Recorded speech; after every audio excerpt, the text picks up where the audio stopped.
Well, hello, and welcome to the School for Discipleship lecture this week. And this week is reading week or half term back in Bournemouth. So I'm actually going to be recording this one from Burma or Myanmar.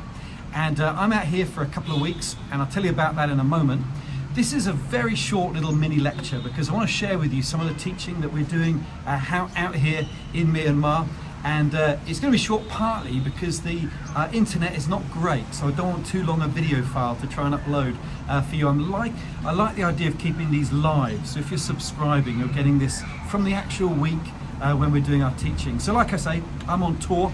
I'm out here in Yangon, and we're teaching. Today it's a pastors conference, and we're doing some other conferences and a few different churches scattered around here. What a beautiful place. I mean, you see the streets behind me. There's a lot of poverty, a lot of significant issues. I want to be careful how much I go into. It's quite sensitive, but I will do it at some point. But though 90% Buddhist and significant Islam, there's a beautiful church of God growing in this region of the world. Now, I've been teaching on discipleship, and I've been actually covering some of the areas of archaeology in the Bible, because I like to talk about how we can have confidence in the Bible and its historical value. But just on that theme of discipleship, I want to share with you something about why I'm here and the School for Discipleship's approach to discipleship with an international flavour. Because, you know, discipleship was never meant to be just local or nationalistic. Got a lot of nationalism around at the moment, and though it's good to be patriotic, we love our country, so I know when I'm in this 40-degree centigrade temperature and it's humid and it's sweaty, I love to think of England, a little cooler or even cold. It's all part of the kind of culture and my background and so on. But I love also recognising that God is at work across the nations, and that's part of discipleship, to recognise that right from the beginning, Matthew chapter 28, 18 to 20, God called us to go out to all nations and make disciples. It's there in Acts chapter 1, verse 8 as well, that great commission, that need to spread the gospel to all nations. And here we are surrounded by Buddhism and the Buddhist culture, a very different worldview and a very different culture for the Church of God. And yet the church has been here for centuries, and in recent decades it's seen growth and also opposition. And what I'm reminded of is God's heart for all people. The gospel is not just English, it is for all nations and all peoples. And think about the diversity in the Bible. In the book of Acts, for example, on the day of Pentecost, how the gospel was there heard by many different languages, many different people groups. So right from the beginning, the gospel was for all nations. Paul would say in Ephesians chapter 2 that Christ breaks down the dividing walls. Now that's between Jew and Gentile, but in our world today we see it across the nations. And coming here to worship with Christian believers from a Burmese background, it's a great example of how discipleship crosses all those borders. Now, practically, and our theology lectures are always practical. What does this mean? How do we practically apply our understanding of global, international discipleship? Well, first of all, there's an obvious point about mission. And mission is a word that's challenged nowadays in theology because it kind of sounds a bit militaristic, going on a mission.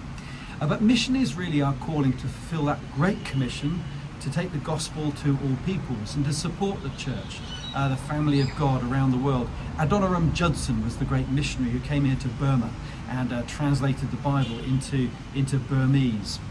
And as we come out here and as we teach and as we share, it broadens our perspective. It informs our theology. We're challenged about some of our assumptions. And so the kind of discipleship theology we want to do at SfD will have that global understanding of what it is to be a Christian.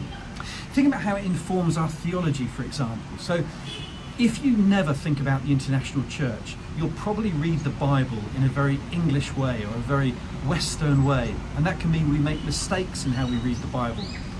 When we rub shoulders with our friends from around the world, we see the Bible in a different light. Number one, we often read the Bible in the West in a very solitary way. It's about me and my faith, very independently minded. Here, it's much more about community. It's about being in relationship with each other. It's about knowing that we're part of God's church locally and globally. And that's a great challenge for us. We need to be building good community and not just be individualistic. Secondly, it's an honour and shame culture.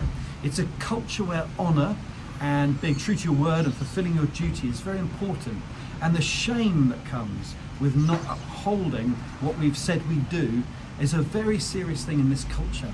Well, I think we can learn from that because that's in the Bible, that honour and shame culture, as well as that sense of real community. And we in the West have kind of lost our sense of the honour and shame culture that's there in the Bible. And thirdly, in our theology, in the West, we've often emphasised the mind over the body. It's all about head knowledge, not about our living out the faith. Well, that's not true here. They face serious challenges here in Myanmar. Christian believers will know persecution, great poverty, and political unrest. And it's a challenge to be a Christian believer in this culture. So in the light of that, our understanding of theology being not just about head knowledge, but changing our lives is very evident. Such beautiful people, because often when Christians face great persecution and hostility, they go back to what it's really all about. To be about that love with God and love for each other. The generosity of poor people is an astonishing thing to see. So I really do believe that's a great encouragement to us to learn about how our theology can be shaped by that global sense of what it is to be a Christian. So School for Discipleship, our teaching, I hope, will continue to be reflected by the sense of being part of the citizens of heaven, the worldwide community of God's people. And the theology we teach should be shaped by that too. So I'm going back into the Pastors' Conference now. I've got another conference coming up for church planters and a few other churches where we're teaching.